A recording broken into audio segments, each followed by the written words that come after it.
All right, so the question is, a cookie recipe for 60 cookies calls for 4 cups of flour. How much flour is needed to make 90 cookies? The big idea is proportional reasoning.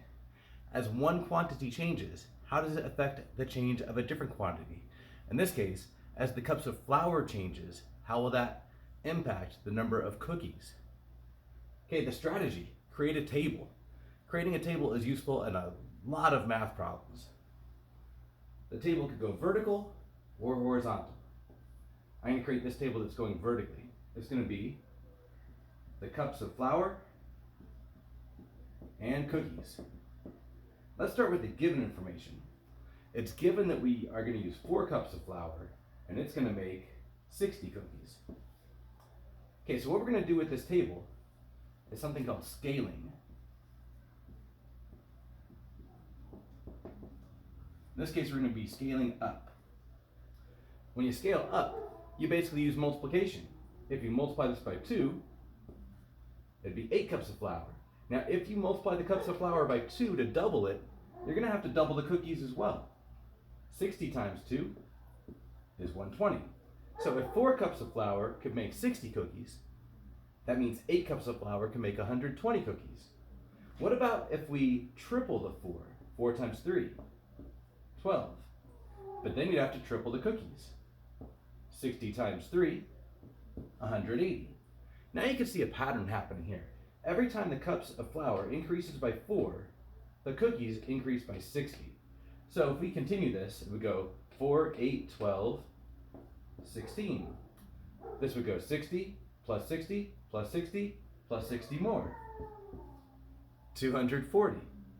All right, the problem is the question was about 90 cookies and we kind of skipped over 90 cookies. We went from 60 cookies right to 120 and then just kept getting bigger and bigger and bigger because we were scaling up. Now, you could still kind of figure it out. 90 cookies is in between 60 and 120. And it makes it really kind of easy because 90 is exactly halfway between 60 and 120. It's 30 bigger than 60, but 30 smaller than 120. Since the cookies is exactly halfway between these two amounts, the cups of flour will be exactly between these two amounts. So what number is exactly halfway between 4 and 8? 6. And it turns out 6 is the answer, but let me show you something else that we could do instead of scaling up that would help us get to 90 a little bit more conveniently.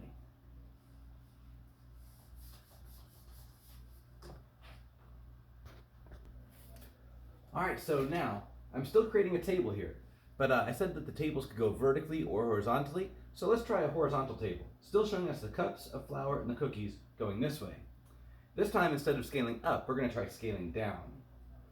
Now, it's going to help us if we don't start right at the beginning here. Let's go over to 1, 2, 3, 4, the 4th spot to get 4 cups of flour, and that gave us 60 cookies.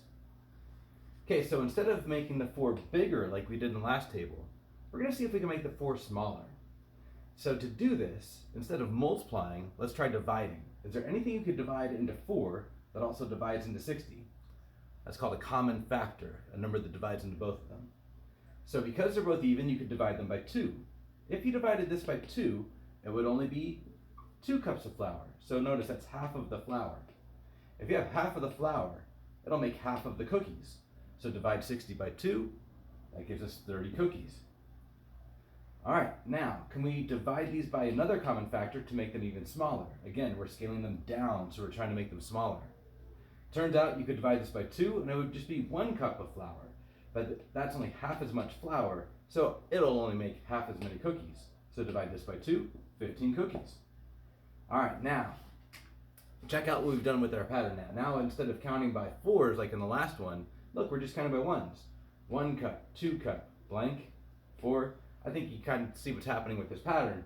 It's going to go 1 cup, 2 cups, 3 cups, 4, 5, and 6.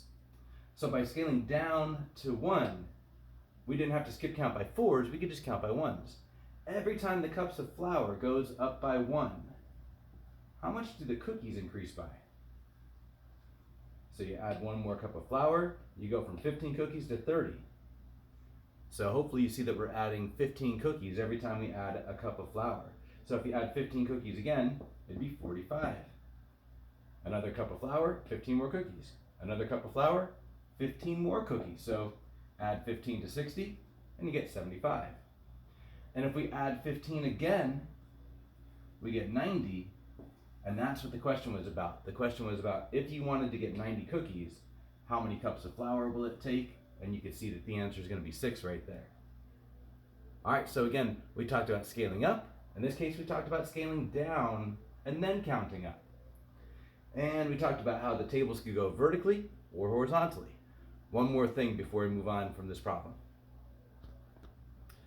All right, the same problem, we're going to do something called writing a ratio. So this proportional reasoning idea comes from a ratio. The ratio that we have is 60 cookies is made from 4 cups of flour. So 60 to 4 is our ratio. Now we could change this ratio, and again we could change it by scaling up or down.